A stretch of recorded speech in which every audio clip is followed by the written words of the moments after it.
are listening to Voice of the Fans Sportscast, brought to you by none other than the voices of the fans. Oh, Canada.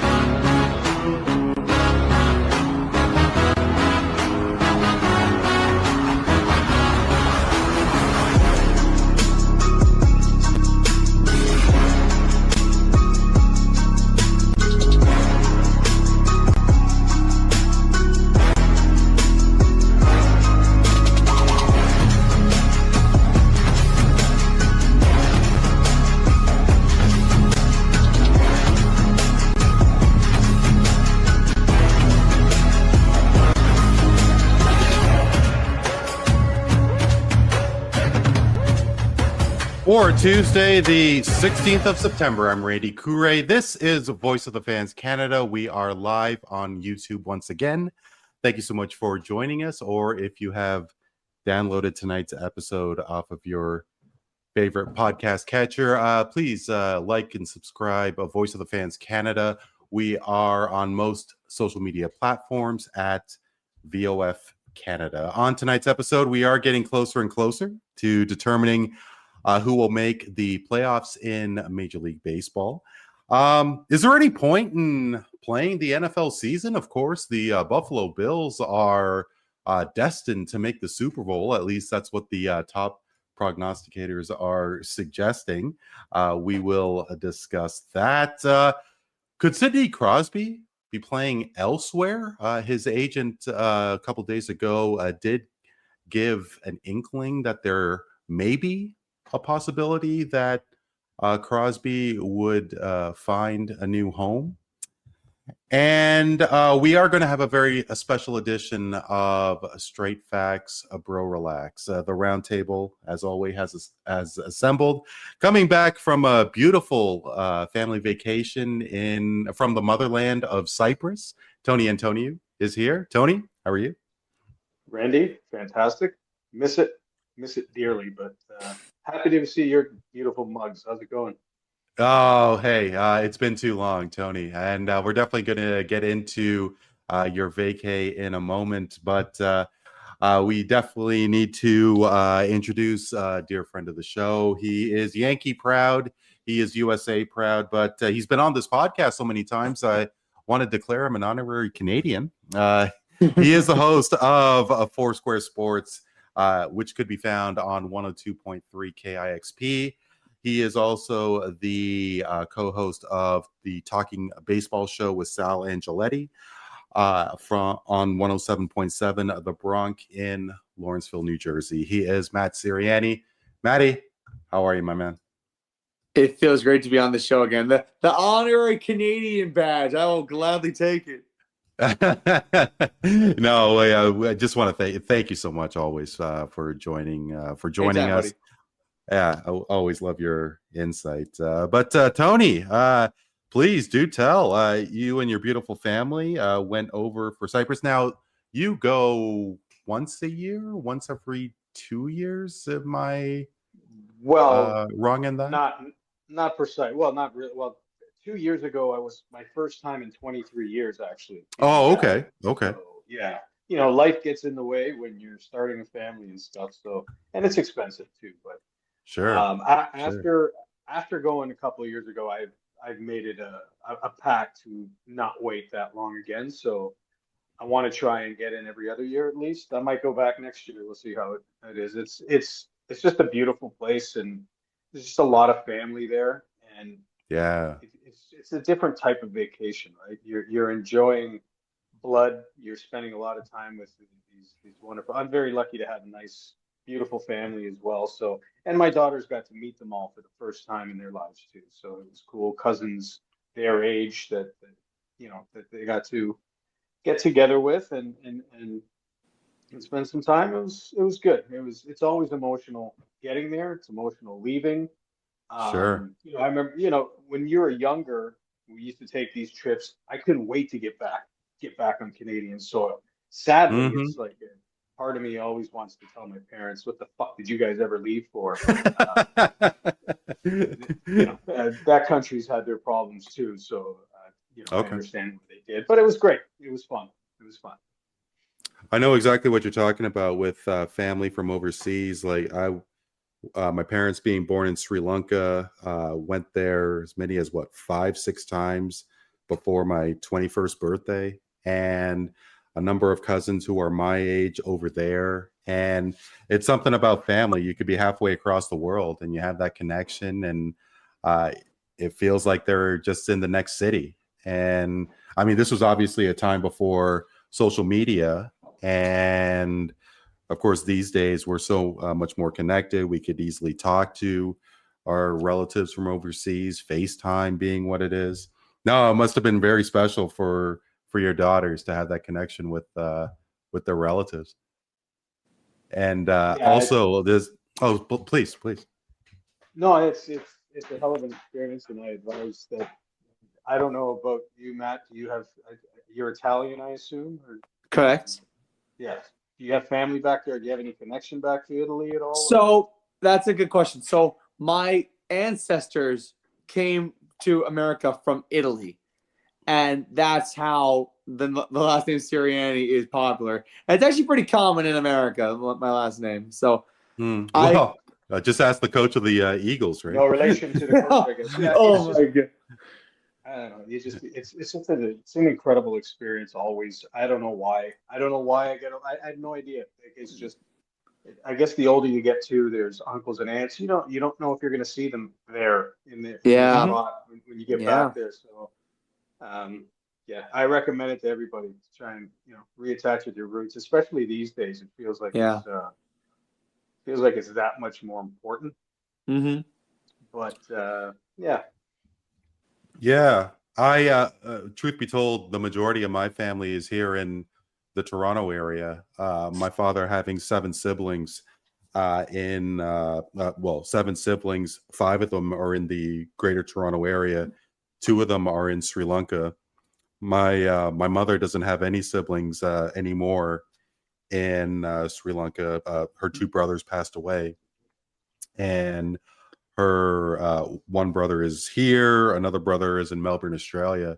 Australia is on the top of my list, and obviously to see my family, but Sydney and the Opera House, that is, ever since I was a little kid, that's where I need to be. I need to take a selfie in front of the Sydney Opera House just because of the architecture of it all. Like, Maddie, have you ever been to Italy? You're so like, you said ancestors. Like, how many generations are we talking about in terms of your roots to Italy? So my family goes back 7 generations. And for those of you who don't know, 7 generations is 140 years. So my family has been long standing. It's been around for a long time. And it's funny because I know this because I went to Ellis Island recently over the summer and I saw my ancestors' plaque on Ellis Island. So I know that's how long the family spans. Like I said, 7 generations. And I've never been to Italy, but I've been told 1,000 times, you need to go there. You need to go there. How do I put this? I'm all about gondolas. I'm all about Italian food. Like, give me pasta and pizza for breakfast, lunch, and dinner. I will eat it. Believe me, I will do that. But if I was talking, like, Italy's not at the very top of my list, but it's like in the top 3. Easily my number 1 place that I want to go to, believe it or not, is actually China, because China has a very interesting culture. They have the most authentic Chinese food. And I actually have, when I was in college, I had a roommate who actually was from China. And apparently people from China and Japan, when they come to the States, they think we're the Holy Grail. Meanwhile, here in America, we think China's the Holy Grail of everything. So it's kind of interesting having that perspective from another individual from another country, thinking that America is great. Meanwhile, here, it's the other way around. Yeah. Something about the Japanese culture I'm really intrigued about as well. Just the technology, like how much more ahead are they? Yeah. I mean, I heard about the cell phone cameras like in the early 90s. They had it in circulation in Japan. It didn't come over here until like 10, 15 years later. But Right. I mean, Tony, sorry, please, Tony. The massage business as well. I'm sure it's pretty good. Yeah, massages. Yeah. Oh, is that right? I gotta. Well, now I'm even more intrigued. Never been, but I hear things. Okay. Yeah, I'm sure there's a couple of videos that we could take a look on the internet. But I mean, Tony, before we get going into sports, you mentioned that potentially going to Cyprus more frequently is a possibility, but there's got to be another location that you're thinking about vacation wise, if you're able to go. Funny enough, I want to visit Greece a lot. I haven't been able to visit Greece, so that's up there as well. Another country. You've never been to Greece? To Greece? No, just Cyprus. You've never been to Greece? No, I have not been. Yeah. No, sure. That's definitely going to be. That's definitely a place on the list. Where else would I like to be? I think I'd like to visit the Netherlands. It's funny. I always relate places I want to visit to sports. Like, I've always been a fan of the Dutch national soccer team, and I don't want to visit Netherlands because of Amsterdam and the red light district or anything like that. I just want to see the Netherlands. But yeah, I don't really. Australia used to be a big bucket list thing for me too, but I'm not the greatest flyer anymore, so I don't know if I could handle that long of a haul anymore. But if I had the opportunity, I think I'm getting yeah. So I think, this trip had like an 11.5-hour flight from Cairo to Toronto, so I think I could endure it. Now. I think I'm getting better. I'm certainly getting better. If you're not a good flyer, like watch simulators on YouTube and stuff on pretend you're the pilot and take a lot of short trips. I've been going to Cuba a lot over the last 7-8 years, and I think it's helped me overcome more of the flight anxiety I used to have. So just tips there if you're not into flying, whoever's listening. My tip is drink a lot of whiskey and a couple gravel. You're good to go. I was on Egypt Air. They don't serve alcohol on Egypt Air because of the Muslim religion and how they operate. So I was shit out of luck there. Okay. Yeah. Nice. Well, Tony, glad you had a great time reconnecting with family. That was great for you. So back to the reality and with the sports world, and holy smokes, Tony, what is going on with our Toronto Blue Jays? I mean, they are 5 games clear of the Yankees for tops in the AL East. Magic number to clinch a playoff spot is 4. Magic number is 7 to for a first round bye in the American League wildcard division.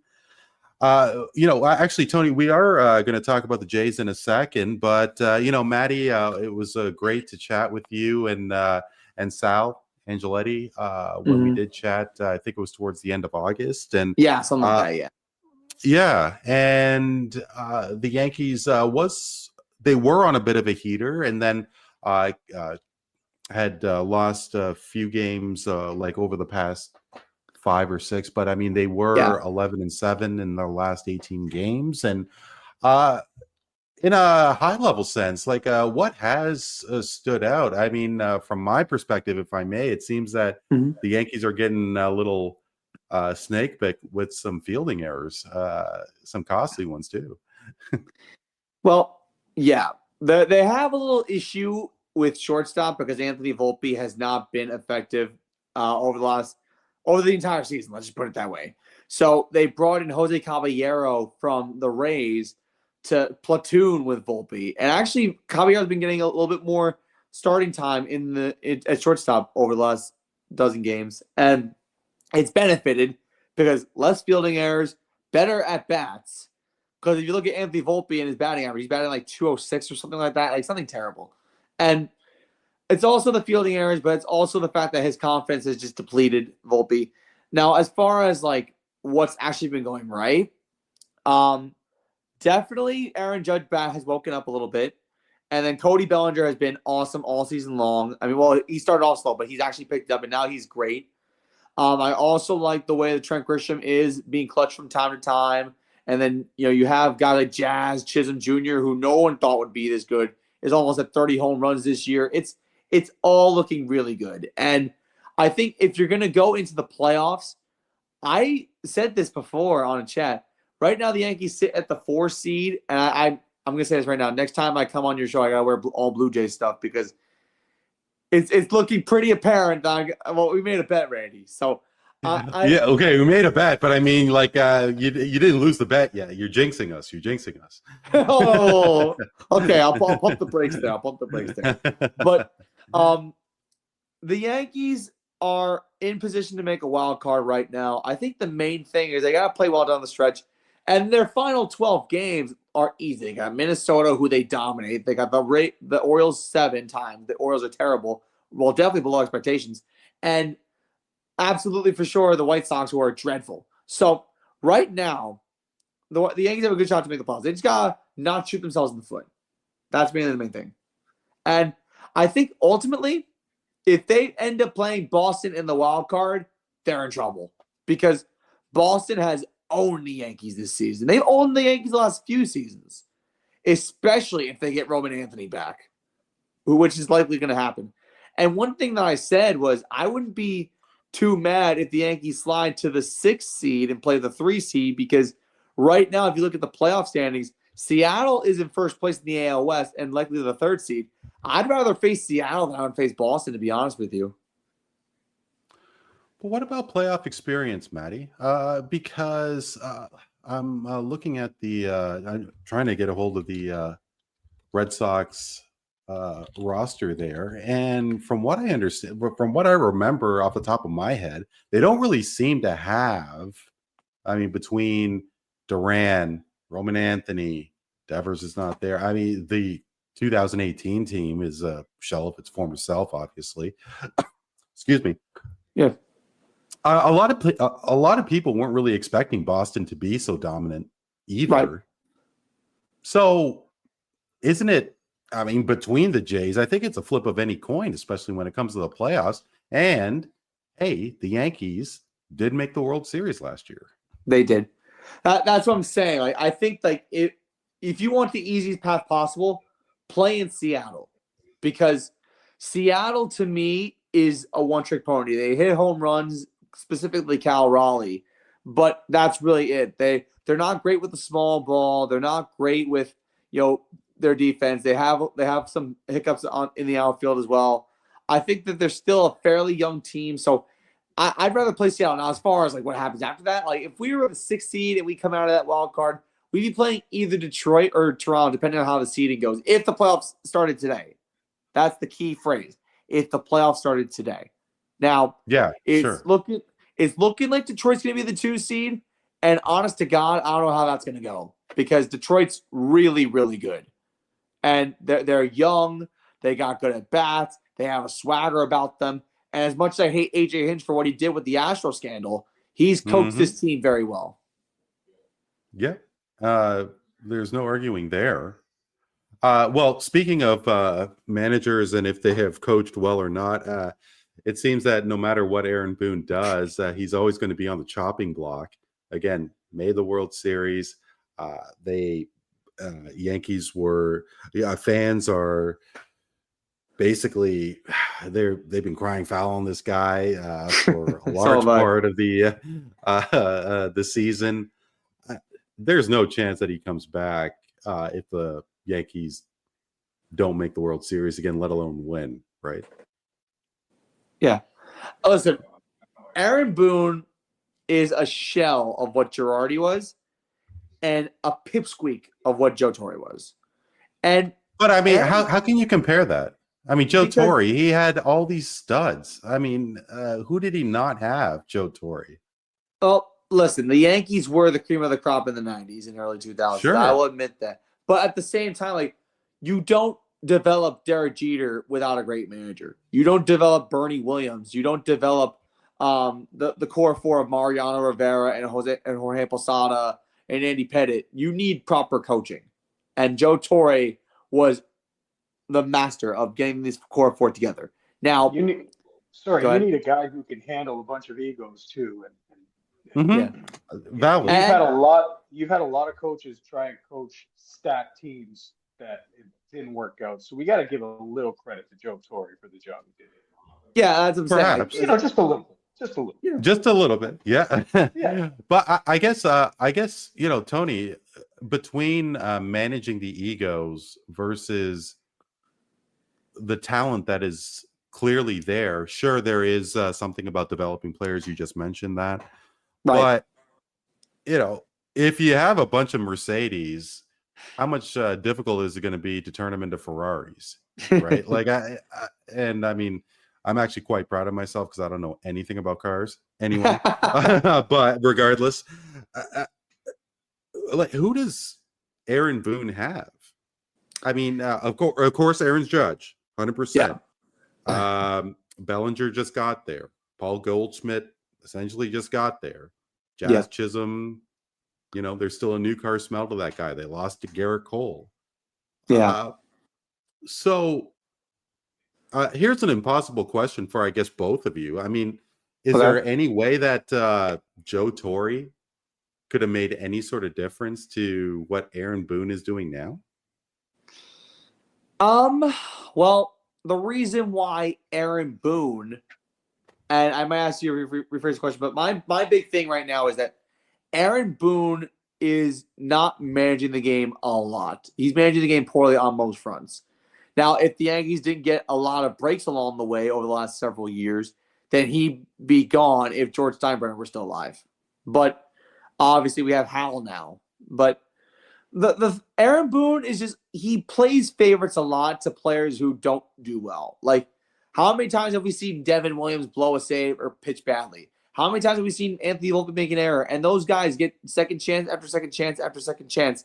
And most of the time, they don't even deliver. And I think Aaron Boone is blinded by, oh my God, I love what this guy did previously. Let's see if he can get that spark back. When you got to realize, you got to go with a hot hand. And Aaron Boone doesn't really know that.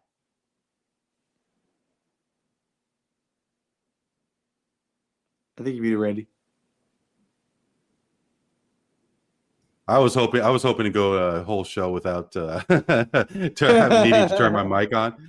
But to your point, Maddie, I mean, a lot of people were calling for John Schneider's head because he was managing the game poorly. Tony and I, we saw him, Schneider, yank Barrios for Yusei Kikuchi, and it was so widely criticized. And is it possible that John Schneider may be manager of the year this year? And Tony, I mean, I don't know. It's still a bit of it's still so interesting to me that the Jays were not expected to do so well this season. There seems to be so many holes with the bullpen. They keep on doing it. I mean, this doesn't seem like a first place team. I hope you know where I'm going at with this, because all those years ago, we were expecting the Blue Jays to be a World Series favorite, lock down the AL East in the early 90s. The Raptors, it was a perfectly well-oiled machine, and they obviously won in 2019. But between Jeff Hoffman and the inconsistency of Barrios, I mean, does it seem a little odd that the Jays are doing so well despite all those problems?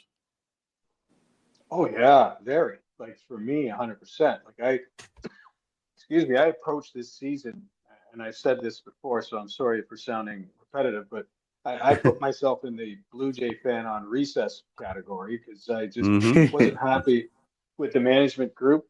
Not a big fan of the core. Wasn't. Still not to a certain extent, but if you're a fan, you got to cheer on the success. Have I jumped on the bandwagon? A little bit. Like I got the game on now. They're up 1-0. Yeah, they're up 1-0. But no, I didn't expect it. And to be honest, after they went on that run, which was what, the 10-11, was it a 10-game winning streak they hit right before 10 or Yeah. 11. Was it 10 or Yeah, 11? I think it was 11. Yeah. I kept telling people, just, relax, hit the brakes. This team is capable of just completely falling apart. I was saying it consistently throughout August too. So yeah, I guess I still am, but I think that's what's making this fun. It's kind of nice that they keep proving me wrong and telling me to go fuck myself and putting their middle finger right in my face. I'm okay with that. Prove me wrong. Keep proving me wrong for the rest of the year. But I'm with you. I'm looking at the bracket and seeing the reality that they might end up facing the winner of Boston and New York, and for some reason that gives me the jitters. But admittedly, I haven't watched a ton of baseball this season, so I'm certainly not at Matt's level in terms of understanding who they're playing and what they have looked forward to. But yeah, I keep waiting for the shoot for the for them to bottom out, but it doesn't look like it, and I think we should be prepared for a nice healthy run because this team seems to have a will. And you talk about their pitching issues and not being able to close games. Well, they've been able to come up with big wins late in games over the last few weeks with their bats. And that's what Bo Bichette officially announced today, that he's done for the rest of the regular season as well. Mm-hmm. So Mhm. Addison Barger has been an absolute revelation. Alejandro Kirk, I've said it a million times. Is Your my boy. spirit animal. He's my spirit animal. I'm not a guy who likes to get jerseys anymore or players on the back of, I can't justify having some guy 20, 30 years younger than me on wearing their jersey. But I would consider getting an Alejandro just because we look so much alike in terms of in terms of Yeah, come stature. on. Kind of like Phil Kessel. That's why I was a big fan of Phil Kessel too. But yeah, it's enjoy the ride. I always say, right? It's a lot of fun watching this team develop the way they are, because I guess it makes it more interesting because we never expected it. We never saw this coming. Never expected it. And Mhm. hey, you take a look at the closers from the World Series days with Tom Henke and Dwayne Ward. You think about 2015 with Roberto Osuna. Jeff Hoffman just keeps on coming up short, and every now and then he's able to come out of an inning unscathed. But hey, the bullpen essentially since the beginning of September, an ERA under 1.4, an average opponent's average of less than 135. I mean, hey, maybe they've figured it out, and if that's the case, it's the right time. Maddie, were you about to Yeah, say something? I was going to say. Yeah, So please. Toronto was picked by many experts to finish in last place in the AL East. A lot of people counted this team out. A lot of people were going to riot if Vlad Guerrero didn't sign that contract. Eventually he did. And the team has just been playing lights out. Bichette not having him for the rest of the regular season, yeah, it's going to sting a little bit. But I still think the Blue Jays will get the 1 seed in the AL. I like the way their pitching has been. I mean, obviously, Jeff Hoffman's the one weakness in the bullpen. If you can't close games out properly, you're going to have a hard time, because in the playoffs, pitching matters more than anything. I know timely hitting is a big thing, but you need to have good pitching both in your bullpen and your starting rotation in the playoffs.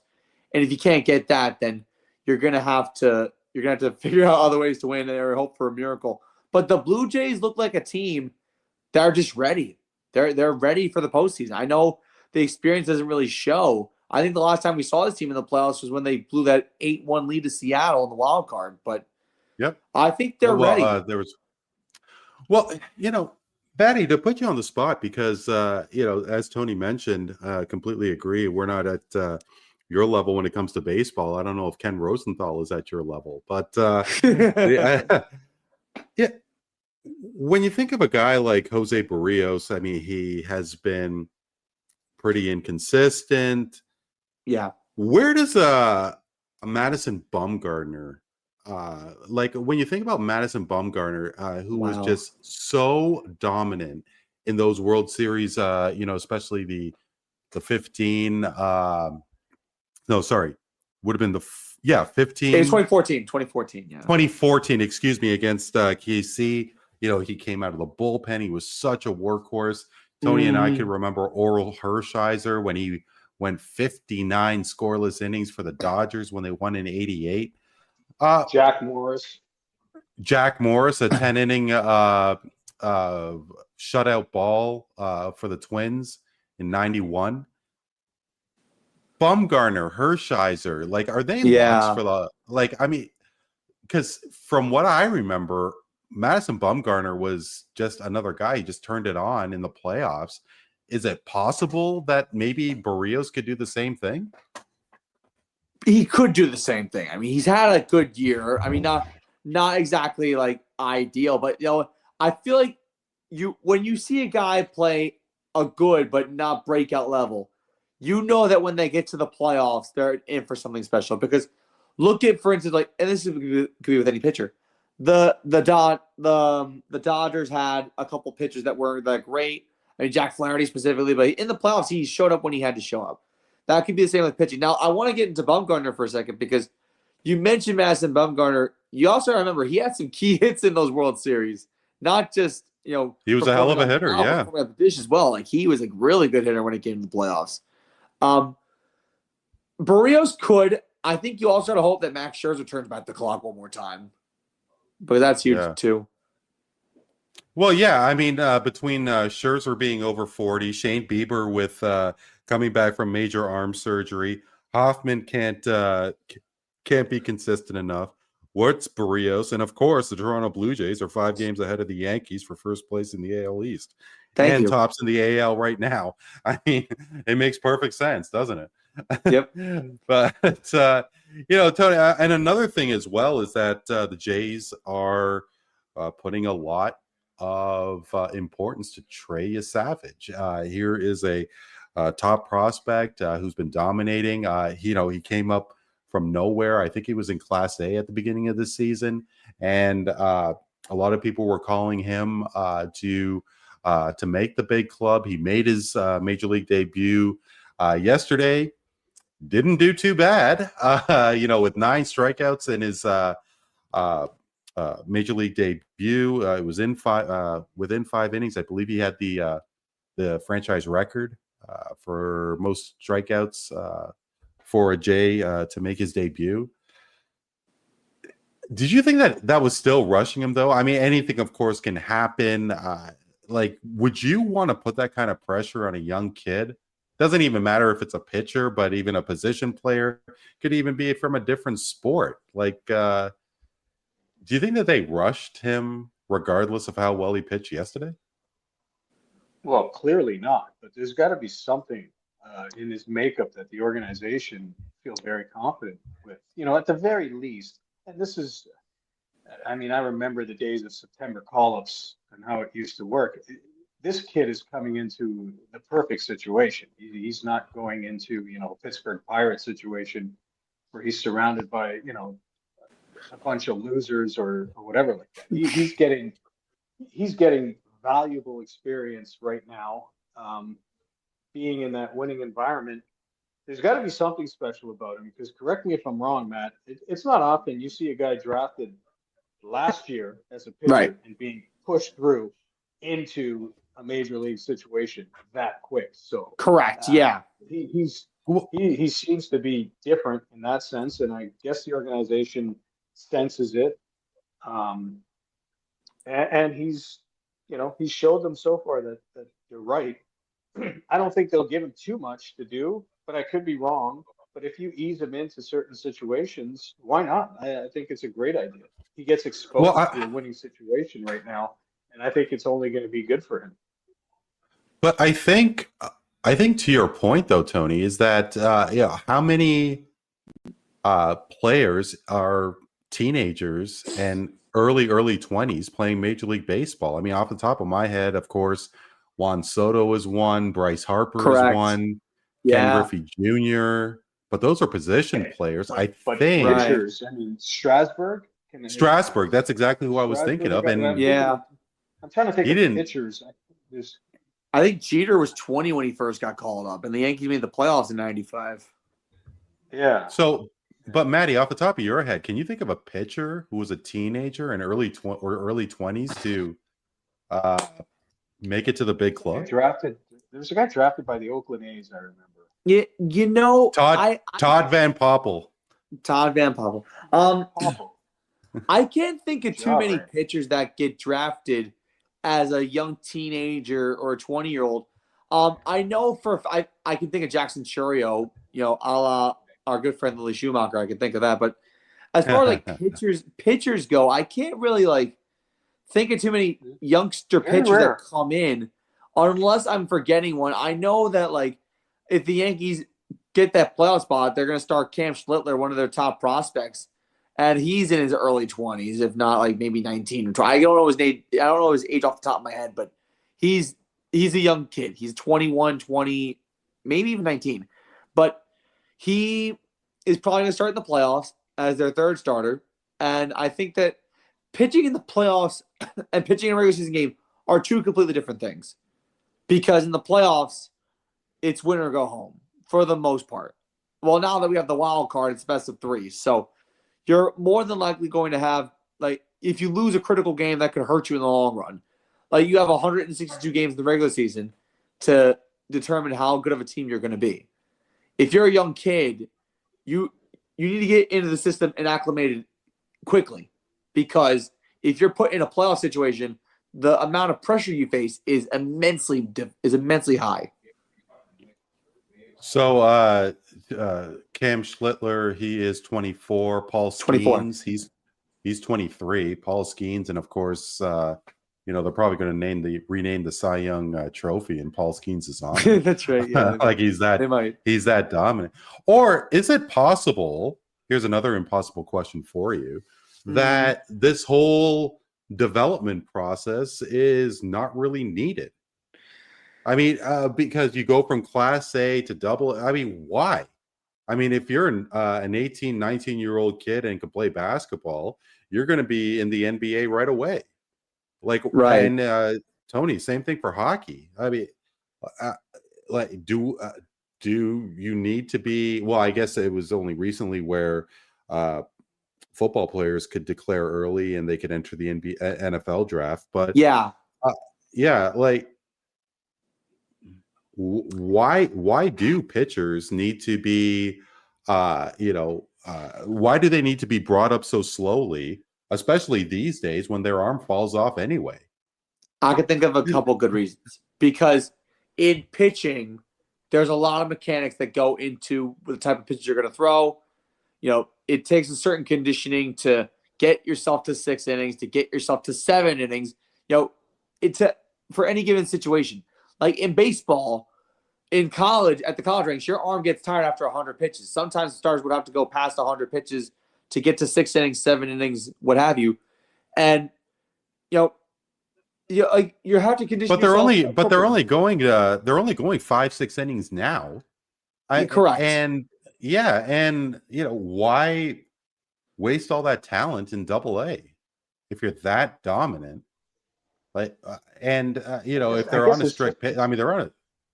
Yeah, but it's a bigger risk, especially with pitchers. Yeah, I'm going to repeat what Matt's saying. There's a lot of different mechanics that go with it. And look, it's most of the time you're going to have to change the way you throw when you get to the majors based on, what a pitching coach is looking at. I mean, a famous example for us here is what Roy Halladay, God rest his soul, had to do when he went all the way back down to Single A and just completely redeveloped his mechanics and the way he threw a pitch. So, it's a very delicate position, as we know, and it's the same way with goalies in the NHL. Really, it's very rare to have goalies jump in. I mean, Marc-Andre Fleury being the exception, Carey Price, of course, but it's very rare because it's just a different type of position where you're out there on your own. I mean, you can make an argument for a lot of quarterbacks should not be starting as early as they do when they're drafted. See Patrick Mahomes, see Aaron Rodgers, see Jordan Love Steve Young. It took some time for these Hall of Fame type quarterbacks to sit behind somebody and develop. So I think being careful is okay. I mean, is it possible to be too careful? Sure, but they see what we don't see, and pitching coaches aren't stupid. I mean, they're not hired. They're hired on merit, so there's something that they see. So it's a very delicate position, and you want to protect your investment. And also, I think it probably takes a little longer to pay them a lot of money too, right? Let them sit in the minors and make a little less money for. And then get paid the big dollars at some point for sure. Guys, over to the NFL, and quite a start on a number of fronts. I mean, Kansas City Chiefs, they have lost the 3 games in a row if you count last year's Super Bowl. Could there be trouble in Taylor and Travis land? I mean, if that's the case, Taylor, I'm here for you. Hey, Maddie, and you are a proud member of Giants Nation, correct? Correct. Yeah. Okay. So, so with Daniel Jones having a great start to, he is doing quite well in Indianapolis versus the Kansas City Chiefs going 0-2 so far. I mean, what is there anything between those two, or is it something else that's been that has stood out the most the start of this young season? Well, obviously, Daniel Jones, I didn't have him going 2-0 at the beginning of the season in my scrapbook. I did not have that happening at all. The Giants put up a strong effort against the Dallas Cowboys in week 2. We lost at the very end of overtime, which pissed me off, to say the least. I don't like to use words like that on this show. Believe me, I don't. But it stinks because the Cowboys, I can't tolerate their fans. I can't tolerate their owner. I can't tolerate their players and their legends. And to lose to them, my blood pressure rose on Sunday. You did not want to be 10 feet near me, because that must have been a tough one. It was a tough one to swallow. That was a tough Sunday, I can tell you that much. But the NFL season, it's good to see that a different team is coming. Like for example, the Chargers are in first place in the AFC West, and Justin Herbert is looking great. The Chiefs at 0-2. I mean, they're probably still suffering from the fact that they got blown out in the Super Bowl. And guess what? They're coming to the Meadowlands on Sunday night to face the Giants. And I'm honestly just hoping the fact that Travis Kelce just regresses a little bit more, and the Giants just can't come in there and say, okay, you know what? Enough of this, and just blow them out of the water. Because for my psyche, I'm going to therapy for this. So this is something I absolutely need. I need a victory. And who put the nail in the coffin but for the Giants on Sunday, Tony? It was former Toronto FC prospect Brandon Aubrey. Yeah, that's right. Incredible stuff.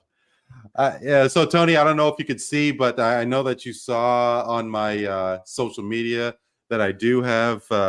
I finally got that DeMar Hamlin jersey, and actually, you're not a jersey guy. You go to Walmart website, and this jersey was less than $50. So thank God I didn't have to spend $2 bills. Well, pardon the pun. On this Buffalo jersey. Yeah. But look, of course, off the top of the show, I was tongue-in-cheek in saying that the Bills are a lock to make the Super Bowl, but especially around Toronto sports media, God only knows what it's like in Buffalo. I mean, they're calling the Bills, of course, I don't know if runaway favorite is fair, but one of the big possibilities of making that Super Bowl. And but of course, anything can happen. I mean, hey, this season is only 20 minutes old. I mean, between that and the Jays, I mean, how many times have we already have been equating the Jays to a potential World Series berth? I mean, is this kind of media narrative a little tiresome for you? No, it's not tiresome. I mean, they are contenders. They're one of the elite teams in AFC, and as long as you have Josh Allen as your quarterback and playing the way he's playing, you have a chance. Now, does that mean I don't have my doubts? Of course I do. I don't know defensively if they can hold up in crunch time. But no, it's not tiresome. They absolutely deserve to be considered a Super Bowl contender because they're one of the elite teams in AFC. They're going to win their division. Now that's obviously not saying much. Jets, Dolphins, Patriots are not at their best right now. Baltimore is obviously should be considered a contender as well. KC, I'm not writing them off yet. The Chargers are coming on. But when you look at the overall scope in the AFC, it pretty much ends there. So if you're one of four teams that realistically can get to the Super Bowl, I don't think it's overhyped. I just think it's the right prognostication. So it's the team that is capable of getting to the Super Bowl. I have my doubts, like I said, but as long as you have Josh Allen, you have a chance. You absolutely have a chance. Yeah, you do. You definitely have a chance for sure. But because there's Super Bowl history is what it is. It's putting the cart before the horse to a degree. I mean, for somebody like yourself who has obviously bled the blue, white, and red of the Buffalo Bills, I'm just so enamored by everything going on with the Bills, and like I am nowhere near as much of a fan like you. I guess that I kind of wish that the media kind of like lightened up a little bit, like take it on a week by week basis. I know that viewership is what it is, and hey, we live in Toronto, where any sort of possibility of the Leafs making a long run in the playoffs is always overblown to the next nth degree. But with those Bills, well, actually, here's a question for you. Are you more of a Bills fan or a Jays fan? I think I know the answer to this. Bills. Yeah, I think. Yeah. My hierarchy right now is based on the sports I watch more, right? I might have been more of a Jays fan, a few years back when I watched baseball more, but I find myself at this point, it's Bills, Jays, Penguins, Bills, like Toronto FC and United, Manchester United, AC Milan, because I watch soccer a lot. So it's like my three soccer teams are high priorities as well. But Okay. I think Penguins fair enough. and Bills. So I think the Bills have overtaken the Blue Jays for sure. Yeah. Maybe they've been for a while. I don't know. I base it on the sports I watch too more, Randy. Like it's not. I just don't watch baseball that much anymore. I don't know why. Yeah. There's only so much time in the day. Well, I don't even know why either, to tell you the truth, because before the Raptors came around, I was all about the Jays and of course the Leafs. But yeah, there was a huge disconnect with baseball and me. And maybe it's because the Yankees and the Red Sox were in the same division. Like there was no chance that Toronto, especially in the early 2000s and after the strike in '94, that the Jays just couldn't compete with those damn Yankees, right, Matty? Correct. Yeah. Attention span might have something to do with it. We have less of it these days because of social media, I think, and just getting your quick fix on things. And baseball is not something you've got to devote some time to baseball. You got to sit and pay attention to it. Correct. Not anymore. No, not anymore. Because I went to the game. Yeah. And I think Maddie, like we were talking about it with Sal a couple weeks ago. It seems that you guys are not in favor of the changes to speeding up the game. Is that fair to say? Or because the game that I went to against Houston, it was done in less than 2 hours and 10 minutes. Mm-hmm. And I think the average length of a game has been cut by what? Half an hour, 45 minutes? But like 45 minutes to 50 minutes, yeah. Yeah. So, but you're still not a fan of the changes to speed up the game? Believe it or not, I actually like the changes to speed up the game, and the reason why is because I don't like how in between pitches guys are scratching their butts and flickering their noses in between pitches, and it slows the game down, and it could change the outcome of a game. But like if you speed things up and actually make it a watchable game and more action going on, that's what I like. I'm in favor of the rule changes. Sal's a little old school. He's not really into that kind of stuff. So, new school, old school, you're going to get the new school saying one thing, and the old school saying a different thing. Yeah. But what I will say is the pitch clock needs to stay. I think the way they have it now is structured perfectly. I think that it makes every pitch more important, and I like the pitch clock violation, and that's another big thing too. But like I said, you don't want a pitch taking 2 minutes to throw. Like, that's just kind of like it drags out the game. Yeah, I completely agree. Especially with the one thing that I wish that they do bring back is the intentional walk. I want to see the 4 pitches. I do want to see that. But I think Major League Baseball has done a really great job with speeding up the game. And yeah, I'm caught up. I'm caught up to the Jays. Like my Buffalo Bills. But hey, Tony, I mean, speaking about one of your other teams there, of course, you just mentioned it. It is the Pittsburgh Penguins. And from Yager and Lemieux, of course, they go to Sidney Crosby and Evgeny Malkin. And especially over the past couple of seasons, the Penguins have not made the playoffs.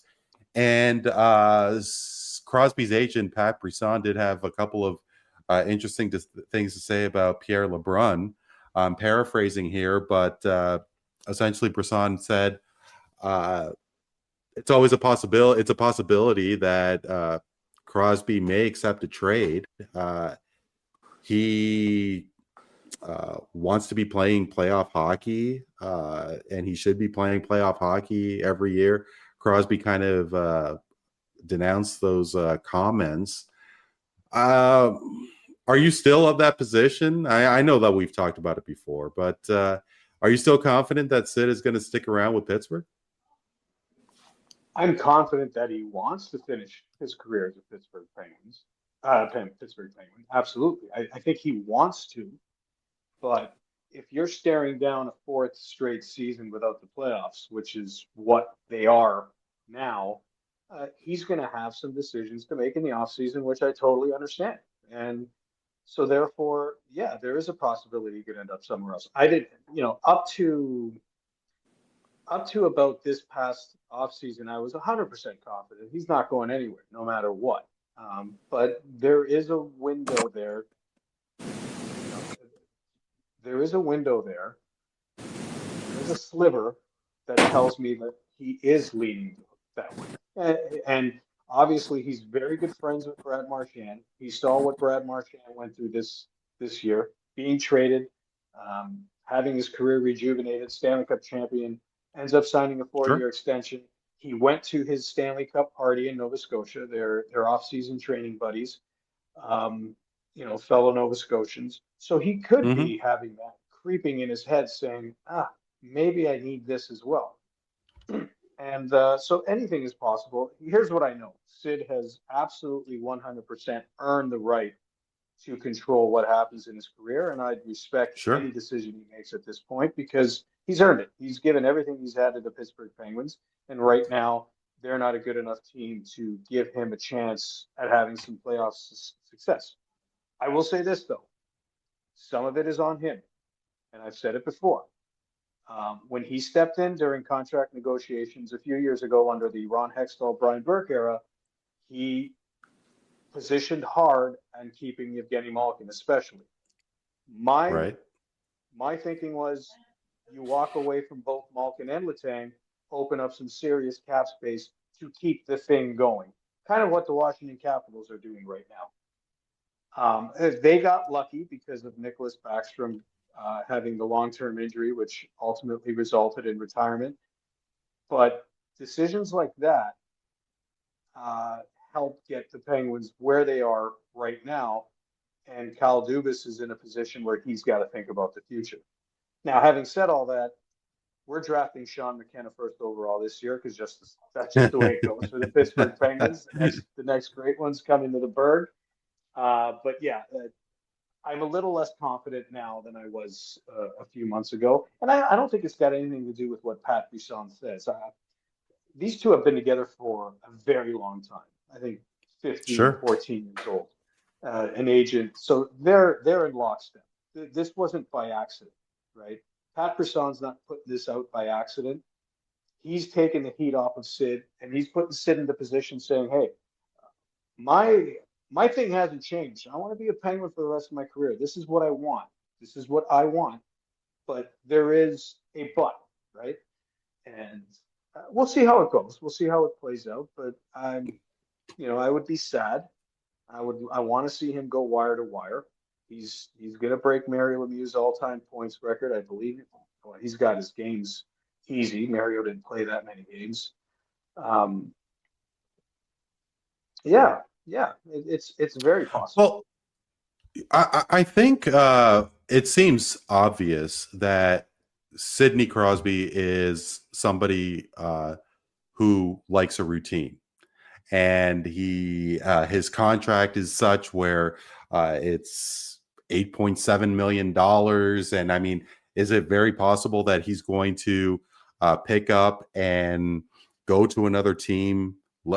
Forget about during the offseason, let alone in the middle of a season. I don't see that happening. You mentioned the fact of Marchand and the relationship between Marchand and Sid. I was thinking it was going to be Colorado or nothing. And, you kind of gave an indication that Florida could be a possibility as well. I mean, I'm a little surprised. Montreal is a Montreal as well. I mean, I think that would be a certain romance of it all because he was a Canadiens fan as a kid growing up. And of course, if there is one person who can care less about what hockey fans think, you got to think it's Sidney Crosby. Here's a guy who has no social media. I mean, I don't even know if you could tell me the name of his girlfriend or wife, or if he even has one. But Karen Lochner, I think her name is. But it sounded like you're guessing. I mean, they've never been seen in public before. Well, yeah, that's how private the guy is. But I am wondering if a guy like Sidney Crosby would go to a team like the Florida Panthers because they're so stacked, like Kevin Durant going to the Golden State Warriors. Is that what we're talking about here? I don't see Sid doing that. Like, I just thought it would be Colorado or nothing. Doubtful. I think Colorado is that's another one of those ones that everybody has automatically drawn to because of the Nathan McKinnon factor. But I think Montreal is a very realistic. If he decides to move and puts the wheels in motion, says, okay, I want to give this a shot. I think Montreal is a very real possibility because you're right. He's very much a guy of routine. And I think he'd want to give it a shot on a Canadian team. He'd want to give it a shot at bringing that first Stanley Cup back to Canada since 1993. Well, if that was the case, you would think that Montreal would have traded that Carey Price contract to Pittsburgh. Maybe, who knows if they had any discussion. Yeah, I mean, who knows if they would have had any discussion about that. Of course, nobody knows. But I mean, Sid in a Montreal. What's that? He won't be traded. We're gonna have to wait for the off season to see what happens with Sid. Yeah, because no, I don't think that if anything, I don't think Sid is going to accept a trade, especially with training camp less than a week away. Maddie, before we sign off on hockey, of course the Winter Olympics are in a few months. It's going to be in Italy, and course, the U.S. men's hockey team is one of the top favorites to win Olympic gold. Of course, they did have an appetizer, if you will, with the Four Nations face-off. USA, USA finished second to Canada, but such an incredible tournament. The team is so stacked, and of course, the Four Nations face-off really brought up a lot of attention.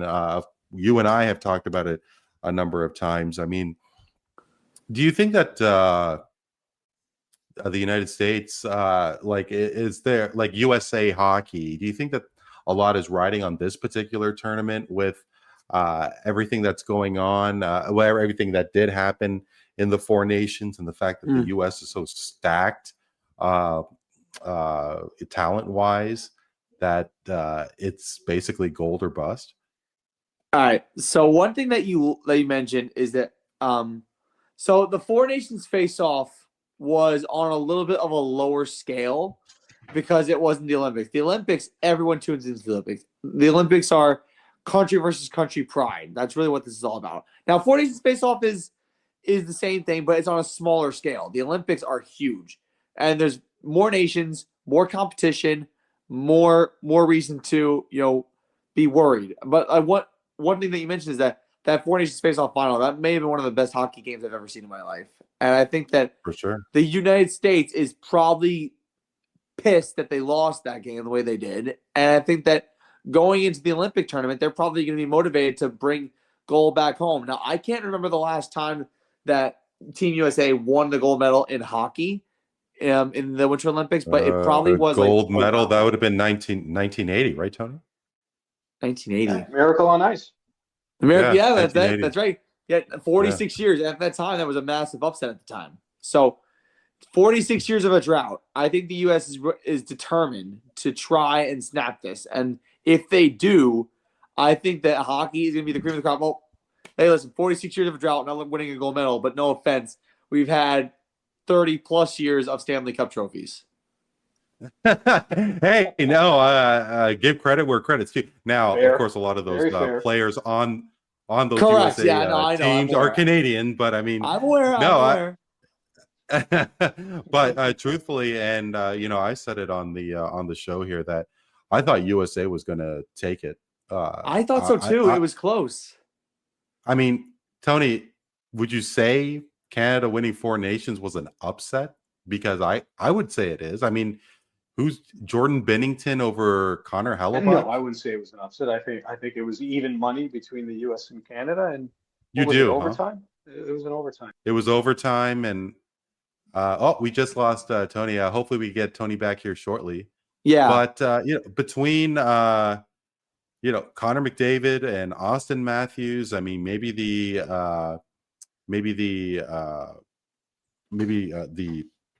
talent would go to McDavid, like one-on-one, maybe it would go to McDavid, but between the Tkachuk brothers, between why am I blanking? Of course I'm blanking now. Jack Eichel, I mean, the Hughes brothers.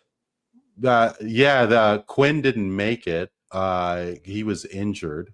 Right. But especially when it came to goaltending, the U.S. was stacked, and I thought that Canada was going to have a hard time, especially with Sidney Crosby being as towards the latter part of his 30s. Same with Brad Marchand.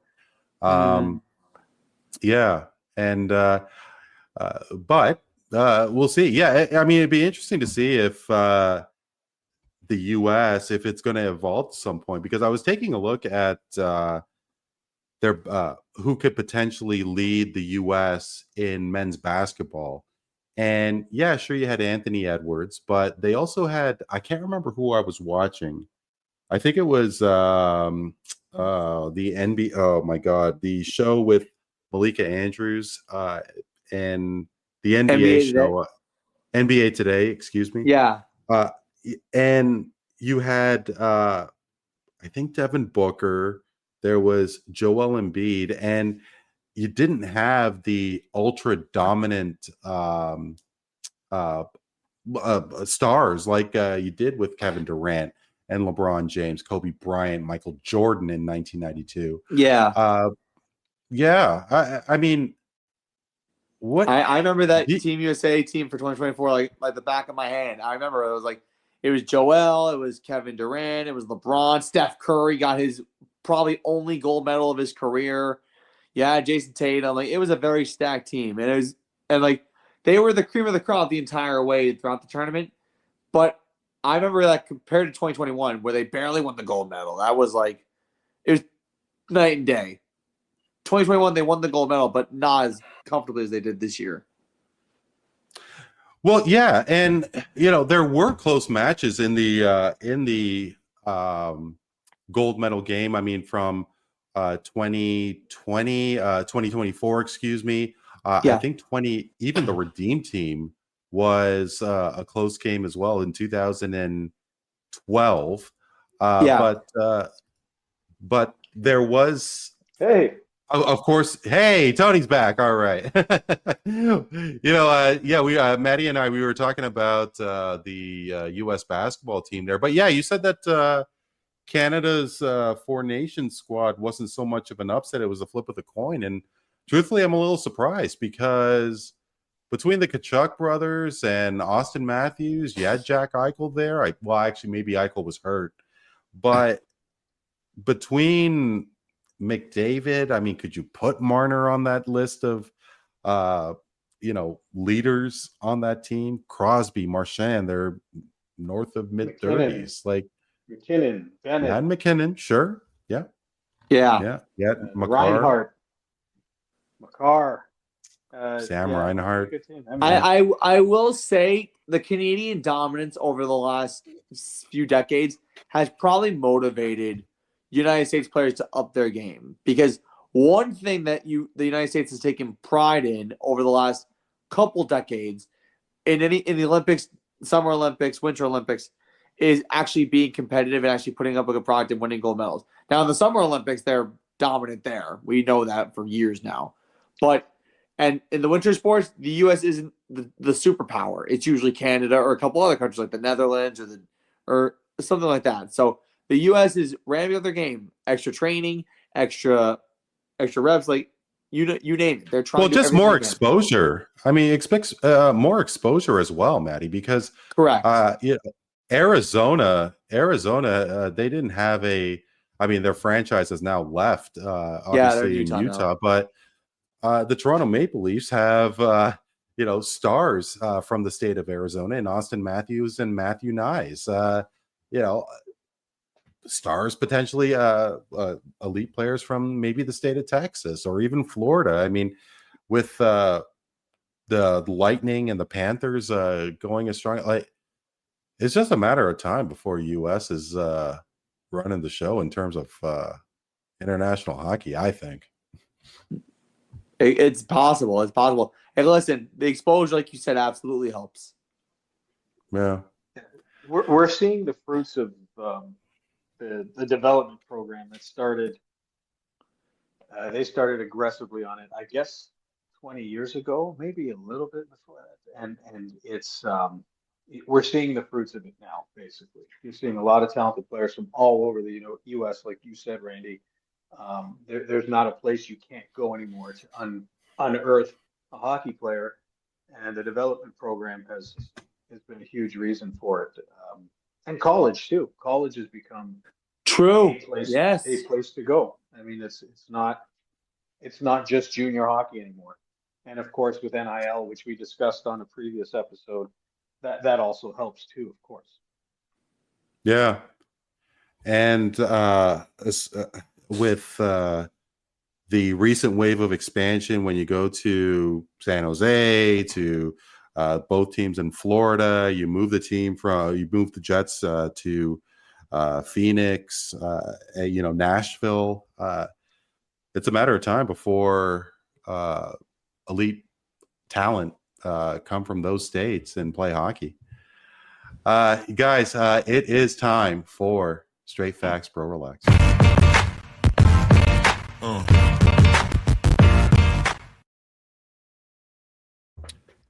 It is the final segment of the show. Straight facts, bro, relax. We are going to take a different twist from previous episodes, and it was a very dark week last week in the United States with the assassination of Charlie Kirk. And as you two may know, I am not on the same side of the political aisle as Charlie Kirk. I do know your particular affiliations. I respect it greatly. Tony and I have had some great chats over the years, obviously not to the degree of these political commentators, but we definitely respect opinion. And it was Charlie Kirk's opinions that got him shot. And one political program that I really enjoy is Real Time with Bill Maher. And he tends to have Republican, conservative voices as his panelists, and had Ben Shapiro on after the Kirk assassination. I want to read a quote from Shapiro. And he said, "I never, honest to God, thought that we were going to get to the point, even the assassination of political figures is not the same thing as just being shot in the throat for the crime of debating issues in the public square." And I thought wrong. I being, of course, Ben Shapiro.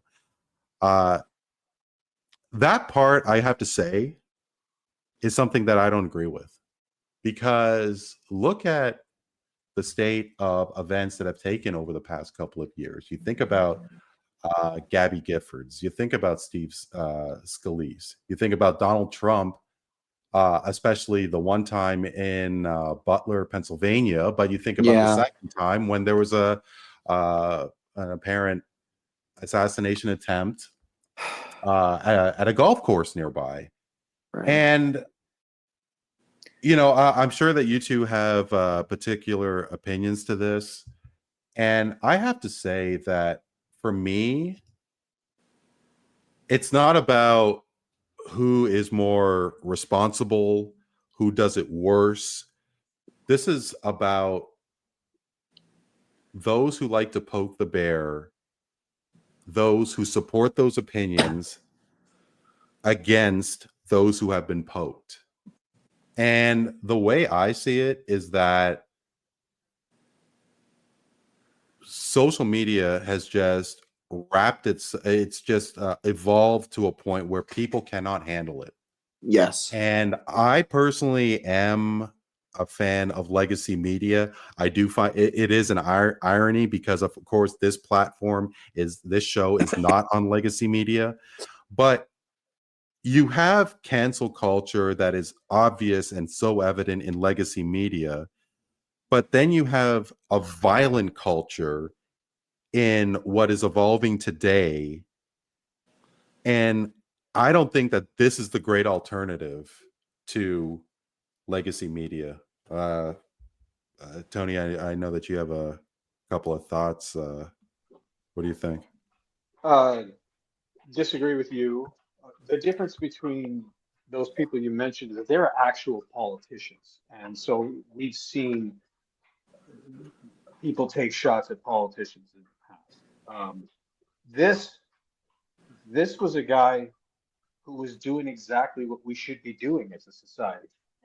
And that's having discourse, that's having conversations. That's, being out in the public square, like Ben Shapiro said, and debating. Prove me wrong. I'm not trying to change you, but I'm going to have a conversation with you. And the problem with Charlie Kirk is that he was flipping a lot of youth. He was getting them on board with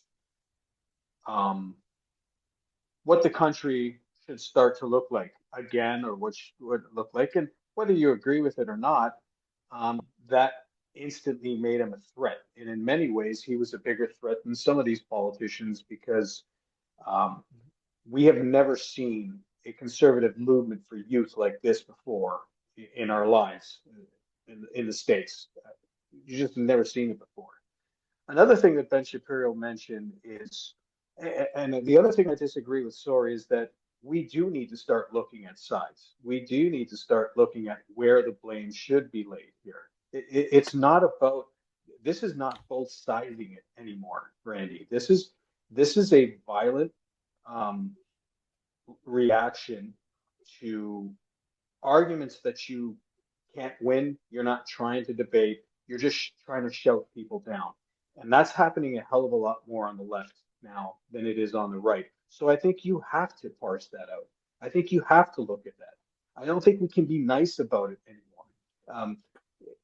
Just look at George Floyd and look at the reaction to that, as opposed to look at the reaction to what's happening out in the streets with Charlie Kirk.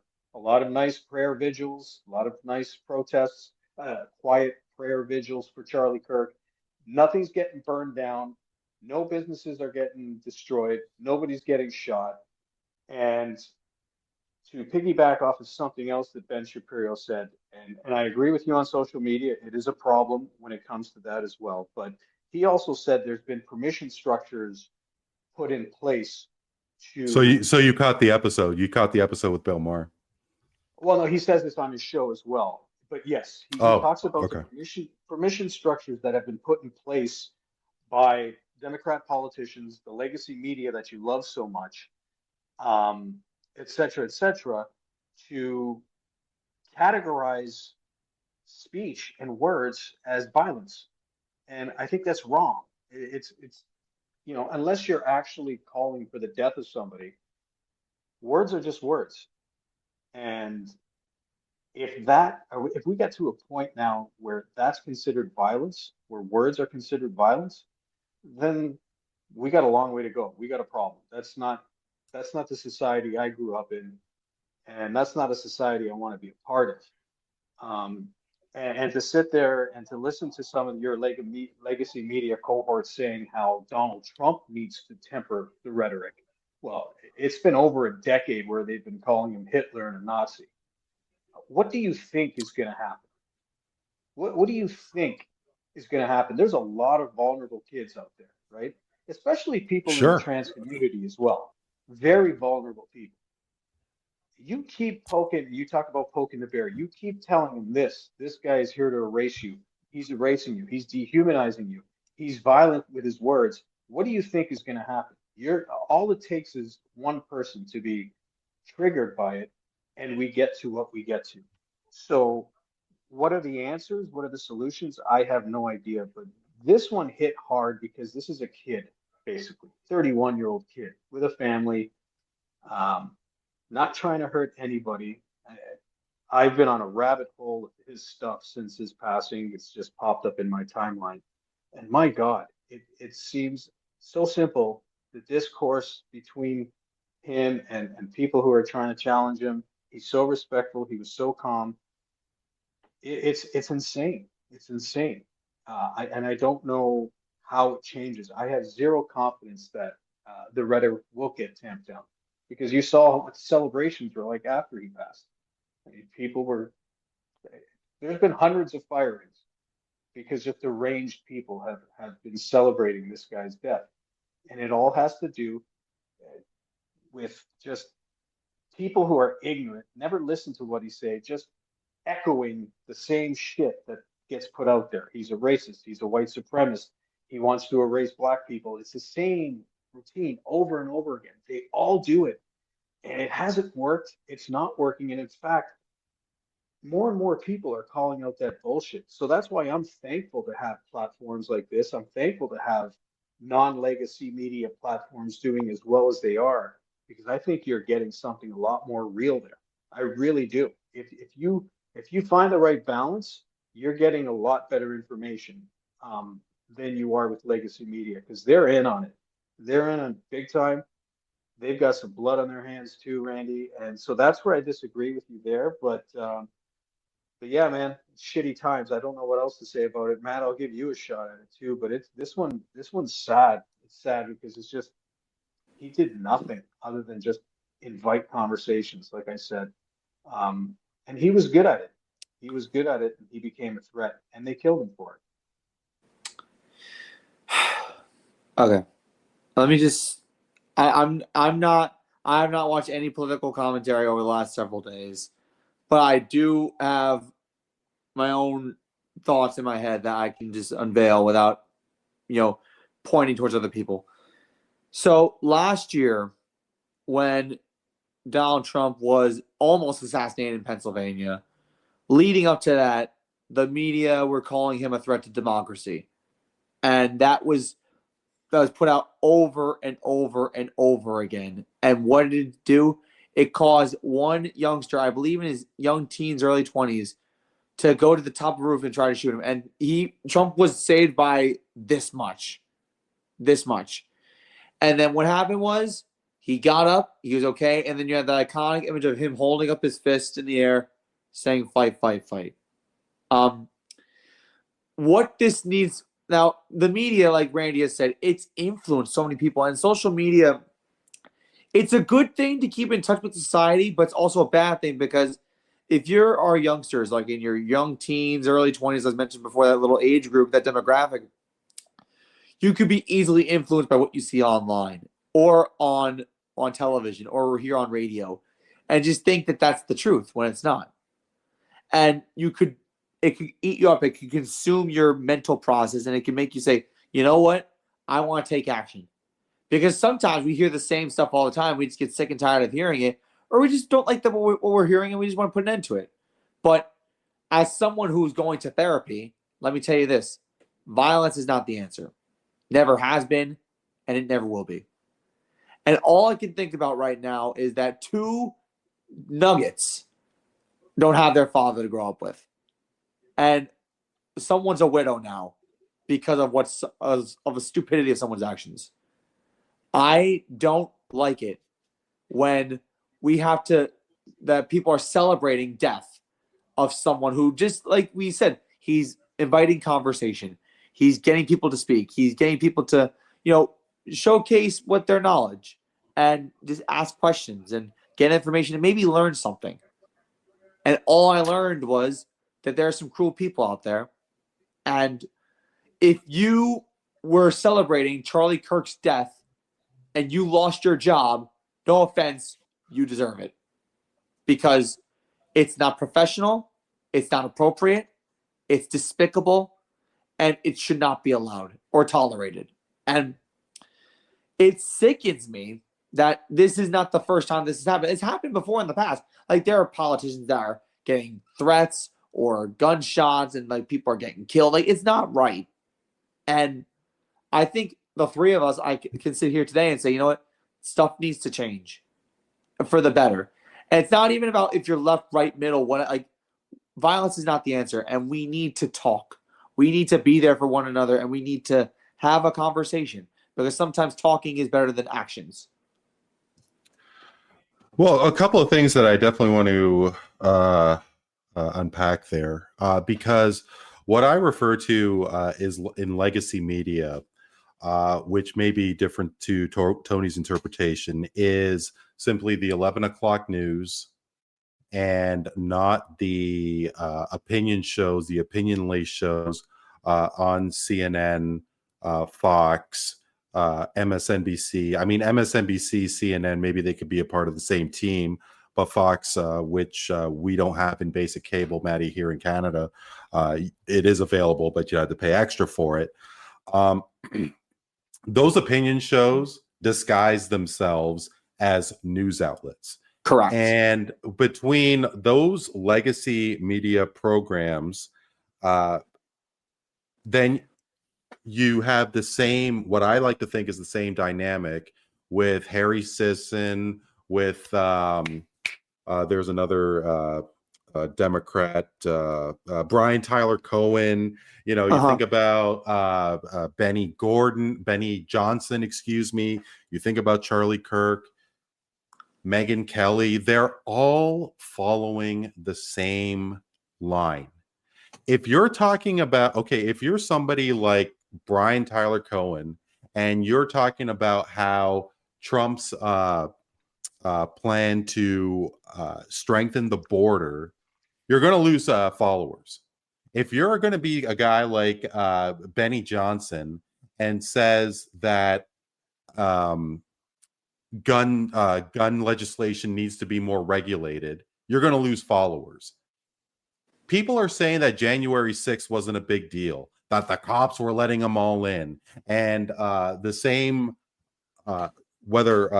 depending on what aisle you are politically, the COVID vaccine was legitimate. It was a hoax. But guess who's going to say what? It's wherever they're on the political aisle. Here's another thing about social media that I am really against. And of course, I am hypocritical in saying this. But with legacy media, you don't have the potential of teenagers and younger kids seeing unedited footage and close-up footage of Charlie Kirk's assassination and that blood flowing out of his throat. That is something that I think is very, very valuable in legacy media. That kind of censorship is needed for kids today, because seeing those kind of videos, I'm sorry, whether it's this kid that shot Charlie Kirk, whether it's the kid that shot the supermarket in Buffalo, that they see these grotesque videos and it incites the rage, especially when you see tweets on Twitter. So, you go and see the vitriol that has taken place, and there has to be some sort of regulation. Like, how can there not be? So when, Tony, and I don't agree with the whole dynamic of they're all in on it, because with me, my bread and butter is the 11 o'clock news. I don't follow any of these magazine programs and the opinion programs. I do like Real Time with Bill Maher very much, because he has opened the door to the other side of the aisle. Now, and here's another thing too, which Ben Shapiro said on Bill Maher's show, was that 58%, now I don't know what poll Ben Shapiro got this from, but 58% of Gen Z says there needs to be something to do about violent culture. And Shapiro made the point that 42% of Gen Z thinks that, that issues need to be resolved with words and not actions. That's the 58%. 42% agrees with this kind of thinking, that violence is the answer. So when you have 42% of 340 million people in the United States, Maddie, that's an assload million amount of people. It is, so, yes. So, I don't think anybody in America was polled on that. That's why. I mean, some of the polls are. Of course, sure, but I mean, from an observer's point of view, Tony, whether your daughters are teenagers or not, apologize, I don't really know, but they are. You have to think that they are subject to a lot more grotesque, a lot more vile messaging and video and content than you and I were subject to when we were their age. And give me that kind of content any day of the week. I mean, like, why would you want your daughters to see that kind of media of Charlie Kirk's as he was being shot? Hey, and call me guilty. I mean, I saw it as well. There's no way that the leaders of Twitter or Instagram or whoever could not immediately scrap that video and not have it shown on their platforms. Well, listen, the kids play video games that are extremely violent. The shit that's being told to them on just listening to rap music is the same shit. Like, you can influence a kid in a million different ways, just like we were, but we had less things to view when we were younger, for sure. But which is social media. But I think we're evading the real issue, and that's that we have accepted, and we live in a time now where I'll say it again. Words have become violence, and that's a structure that's been set up by just people who can't win the argument, people who have no other way to operate in a regular discourse, people who know they're wrong but need to fight because they want to stay in their get along gang and be a part of the group and toe the company line. That's where we're at now. I really do believe it, that there's a structure in place where you just shout somebody down. You can't beat them in an argument. You're racist. You're a transphobe. You're a Nazi. That's the culture we live in now. That's the structure you see it in workplaces everywhere you work. I've been I work for 2 different companies now that are about as woke as you can get. Like it's unbelievable. Like it's unreal. But, you know, we are here to please 1% of the population, and we are, you know, lionizing victims, and we are making, you know, and good people are paying the price for it. Good people are paying the price in our society today, right?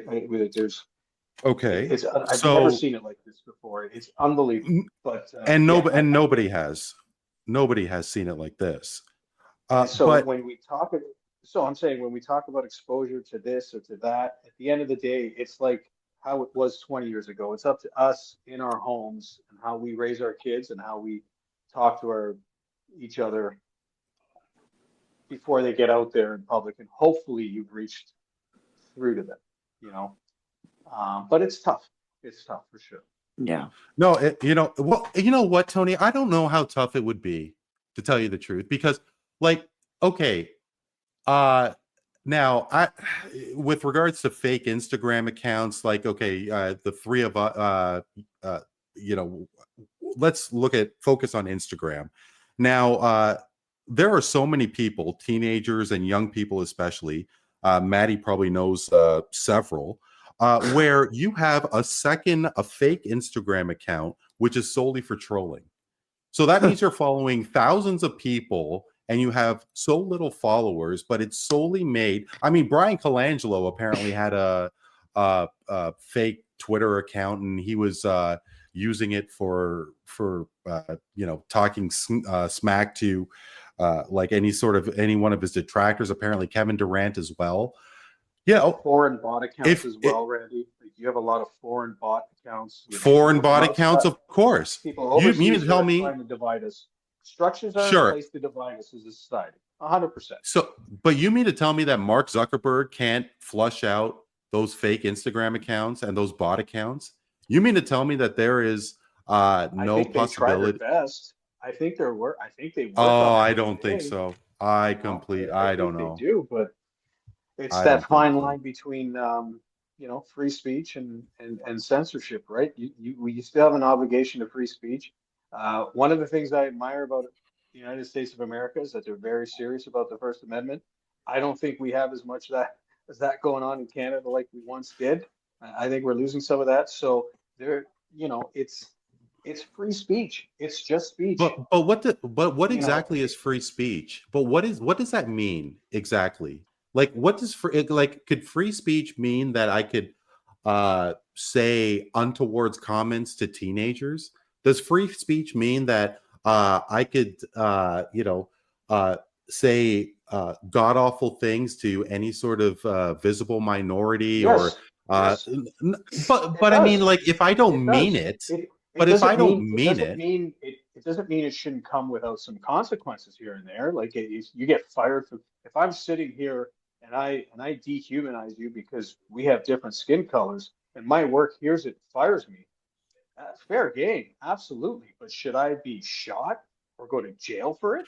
Okay, no. That's a completely different thing. Because what I'm getting at here, that's what I'm getting at should be, right? That's what it should be. But free speech should not include trolling accounts, and specifically, like, I mean, take a look at any sort of, I'm going to pull one out of the air, Kobe Bryant's death.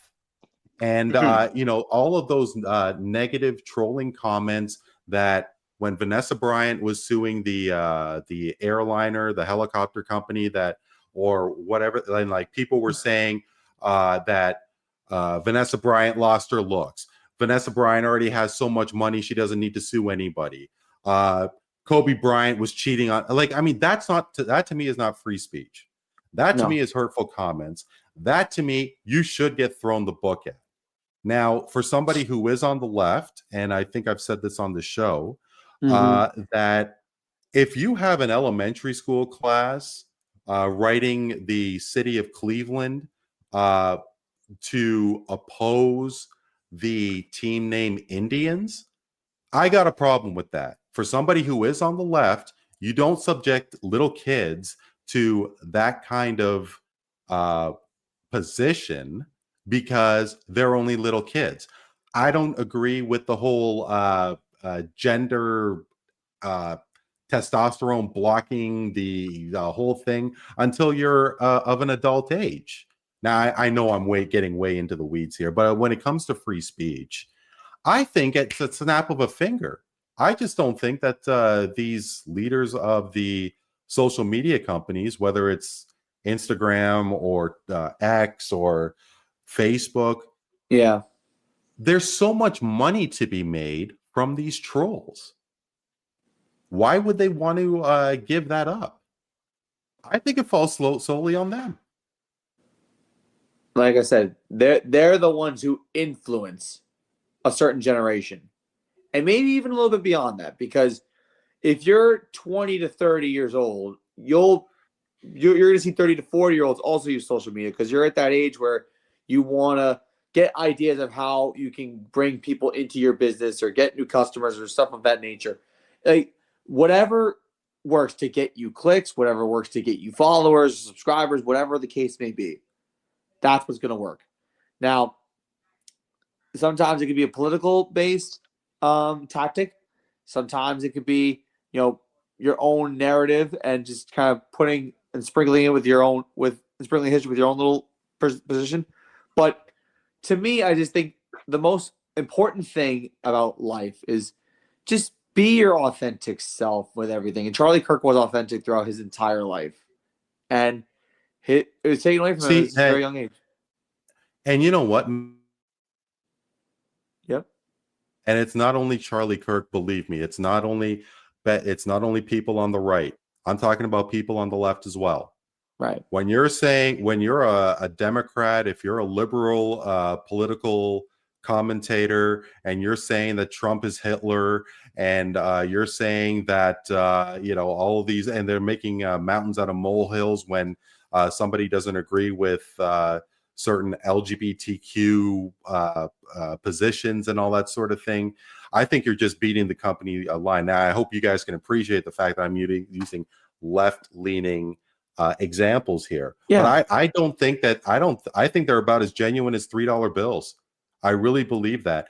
Every single opinion on these political shows, it's always on the same aisle. It's always positions and beliefs on the same aisle. Let me know when Brian Tyler Cohen supports Trump and actually goes off and talks about it. Let me know when Brian Tyler Cohen supports Trump's position on strengthening that border. I mean, let me know when. What else? Hey, even with tariffs, I got to tell you, as a Canadian, for somebody who lost his job potentially because of tariffs. Like, if I am the American president and say I want to promote steel manufacturing and production within my country, of course he should be doing that.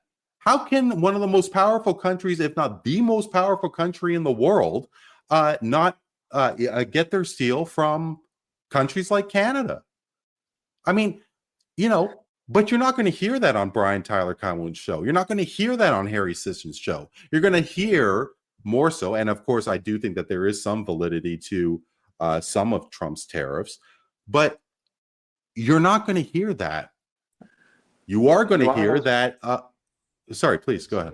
Here's something funny about that, because I consume a lot of conservative radio as well. And by the way, Megyn Kelly is an absolute star. I do not agree with you on your thoughts on her. She's very fair, and she calls out both sides on a regular basis. I encourage you to listen to her show more. But you'll see a lot of conservatives who have been critical of the tariff thing. I have listened to a lot of criticism for it. So it just goes to show you that they'll still call out their, Republican president. I've never seen that on the left. Never. I mean, especially during the Joe Biden years. Never.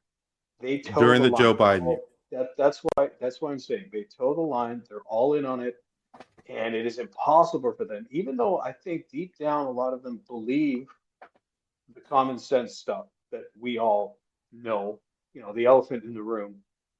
They can't do it. They can't do it. They cannot get off course. And so I just wanted to chime in on that because I've watched criticisms of Donald Trump. I've listened to Megyn Kelly said, look, he cannot just go into Chicago with federal agents and control crime in that city. He can't do it without that structure in place where he's allowed to go in there. DC. But how was many a different political situation. commentators? How many political commentators are supporting that opinion amongst everything else? The opinion of Specifically with regards to the him. military going into DC, Chicago, and all these other places. Most people will support that opinion because it's fact. It's the law, right? And so they're going by the law, saying you can't do it, right? You'll face. But my point is that you can listen to certain conservative voices, and they will not be afraid to take shots at Donald Trump when they feel he's wrong. Like Pam Bondi's taken a beating the last few days from everybody in conservative media because of some of the statements she made about putting a stop to free speech. It's almost like she sounded like like a Democrat politician. So that's why I'm telling you, we can't both sides this time around. We really can't. Like, there's too much crazy on the left now, and not enough common sense. And we've been seeing it for good 5-6 years at least, probably longer.